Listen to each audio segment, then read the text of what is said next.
A'udzubillahiminasyaitonirrajim. Bismillahirrahmanirrahim. Alhamdulillahirabbil alamin. Wassalatu wassalamu ala asrofil anbiya'i wal mursalin sayyidina Muhammadin wa ala ahlihi washabihi ajmain. Amma ba'd.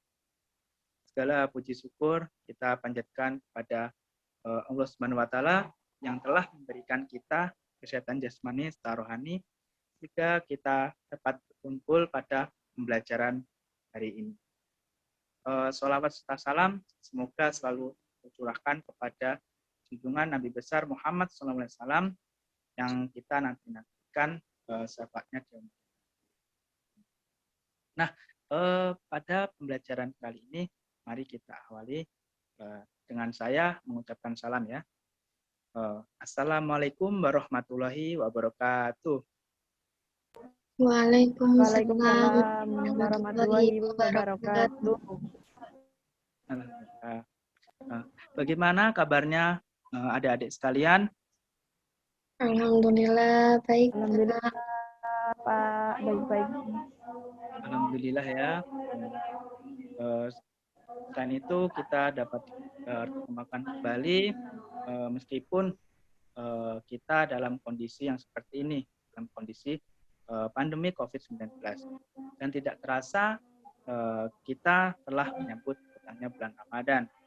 Meskipun demikian, dalam kondisi seperti ini, saya harap adik-adik sekalian tetap semangat puasanya, tetap semangat belajarnya, dan selalu mematuhi protokol kesehatan. Nah, di mana dengan melakukan yang namanya 3M, yang mana mencuci tangan, memakai masker, dan menjaga jarak. Nah, sebelum kita mulai, saya harap adik-adik sekalian mendengarkan secara seksama dan mohon untuk mikrofonnya terlebih dahulu supaya apa yang saya sampaikan dapat diterima oleh adik-adik sekalian, dan nanti bila adik-adik sekalian ingin bertanya, saya persilahkan untuk membuka mikrofonnya dan menyampaikan tanggapannya seperti itu. Nah, sebelum kita memulai pembelajaran pada hari ini, alangkah baiknya kita membaca doa supaya diberikan kelancaran dan diberikan kemudahan oleh Allah Subhanahu wa taala. Marilah kita berdoa sama-sama membaca suatu Al-Fatihah. Alhamdulillah.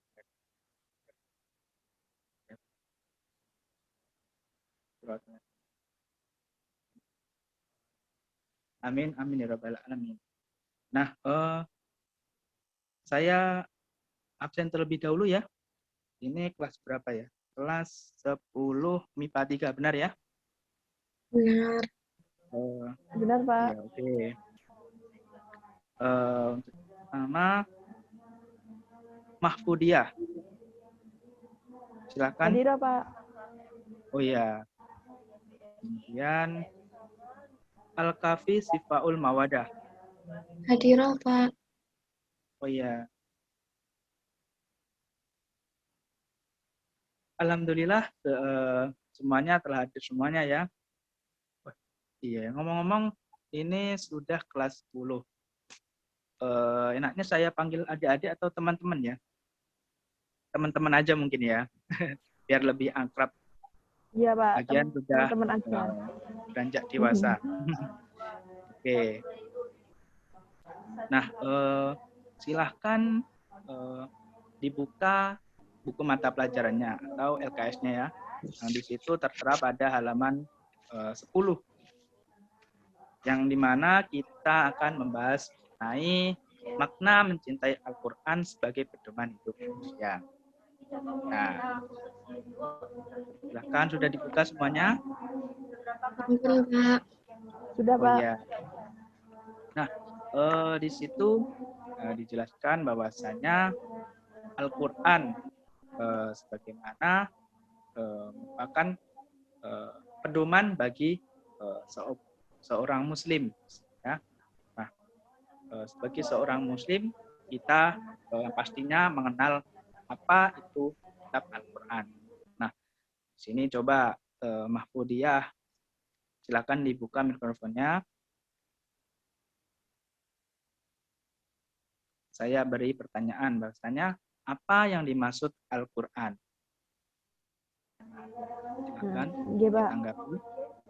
Jadi Al-Quran adalah kitab suci yang diturunkan oleh Allah kepada Nabi Muhammad melalui perantara malaikat Jibril. Nah, Al-Quran ini diturunkan yaitu untuk dijadikan sebagai pedoman bagi umat manusia. Oke, benar sekali. Bahwasanya jadi Al-Quran merupakan kitab suci yang diturunkan oleh Allah SWT melalui perantara malaikat Jibril alaihissalam yang disampaikan kepada Nabi Muhammad SAW guna dijadikan pedoman bagi umat dalam menjalankan kehidupannya di dunia maupun di akhirat kelak. Bisa seperti itu atau bisa menjadi kitab Al-Quran di sini juga sebagai penjelas bagi kitab-kitab sebelumnya. Seperti itu. Nah, pada dasarnya seorang Muslim pastinya beriman atau mengimani adanya kitab Al-Quran. Nah, menyangkut rukun iman. Nah, bagaimana tanggapan oleh siapa ya? Oh ya, Kafi ya. Coba Kafi nanti tolong sebutkan rukun iman dan beriman kepada kitab Al-Quran itu ditunjukkan pada rukun iman yang keberapa. Silahkan Kafi ditanggapi. Jadi rukun iman itu ada 6, Pak. Terus kalau iman kepada kitab itu rukun iman yang ketiga. Terus rukun iman itu kan tadi ada 6. Yang pertama iman kepada Allah, kemudian yang kedua iman kepada malaikat, yang ketiga iman kepada kitab, yang keempat iman kepada Rasul, kemudian yang kelima iman kepada hari kiamat, dan yang keenam iman kepada qada dan qadar. Benar apa Mbak? Iya, benar sekali. Jadi, terima kasih atas jawabannya. Nah, bahwasanya rukun iman dalam kaitannya menyangkut beriman kepada kitab Al-Quran terdapat 6 rukun iman pada dasarnya ya. Yang pertama, rukun iman kepada Allah. Bagaimana Allah sebagai zat yang menciptakan seluruh alam semesta ini dan makhluk-makhluknya. Kemudian yang kedua, iman kepada malaikat Allah, yang dimana salah satunya yaitu malaikat Jibril alaihissalam yang menyampaikan wahyunya pada Nabi Muhammad SAW. Nah, kemudian yang ketiga yaitu iman kepada kitab Allah SWT, yang dimana pada dasarnya kitab-kitab Allah SWT ini terdapat 4 kitab ya yang diturunkan Allah Subhanahu wa taala. Pertama, kitab Zabur yang diturunkan kepada Nabi Daud alaihissalam. Yang kedua, kitab Taurat yang diturunkan kepada Nabi Musa alaihissalam.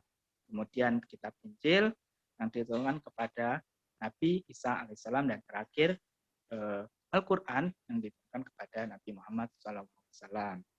Dan kemudian untuk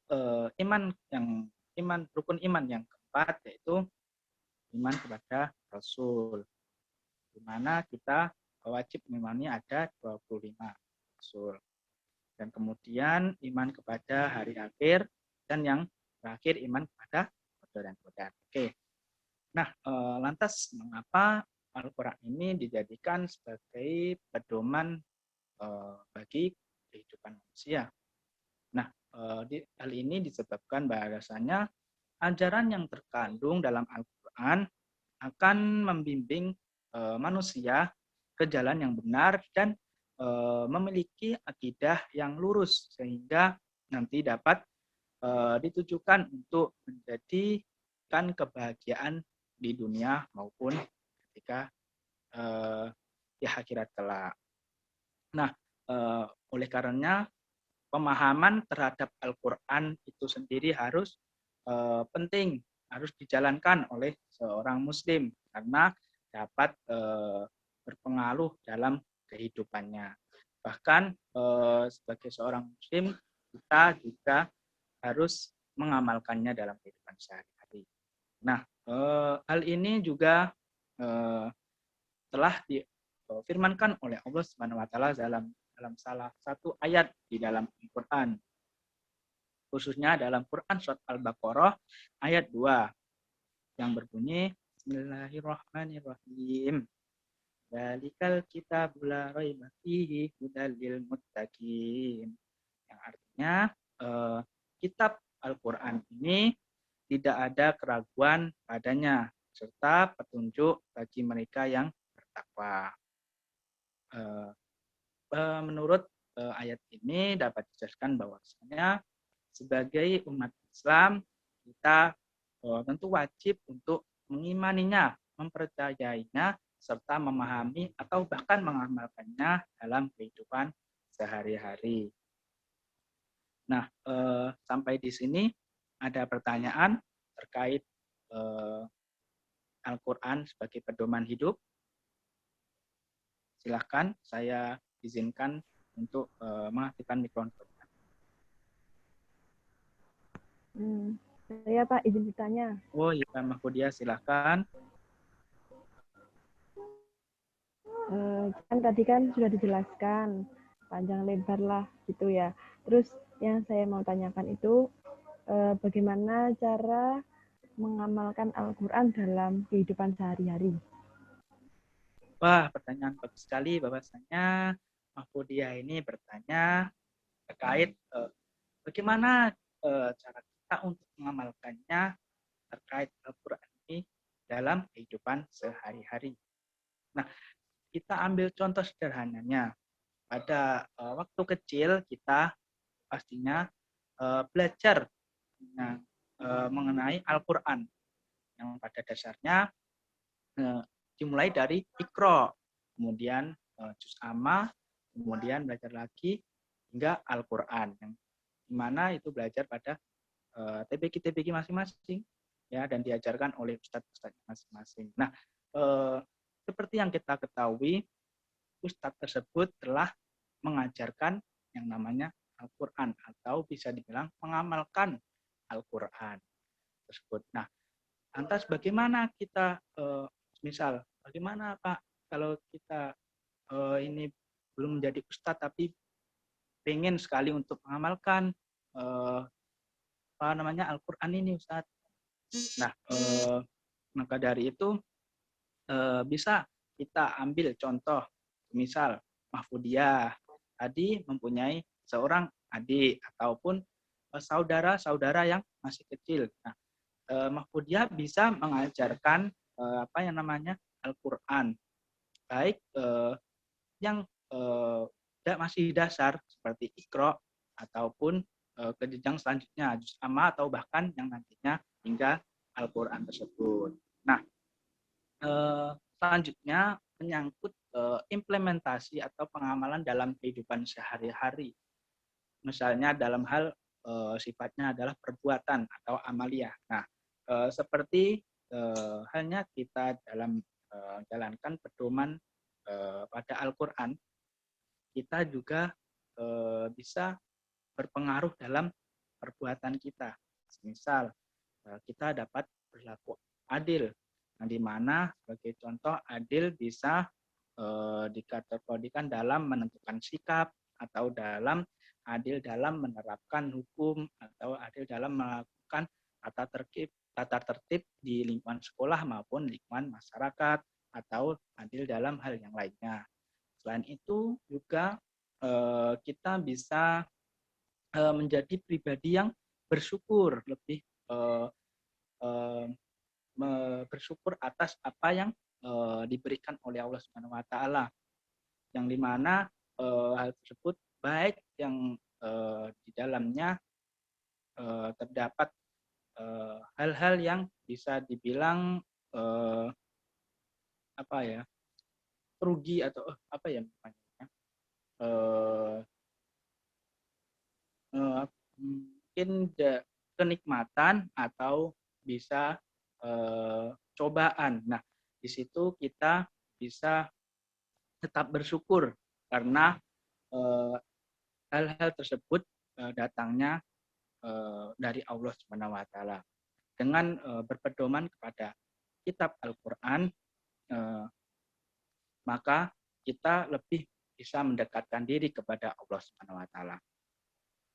Maka dari itu kita dapat disebut sebagai melalui upaya ini bagaimana menjadi pribadi yang bertakwa dan tercapailah apa yang menjadi tujuan kita nantinya, yang dimana mencapai kebahagiaan di dunia maupun di akhirat kelak yang nantinya.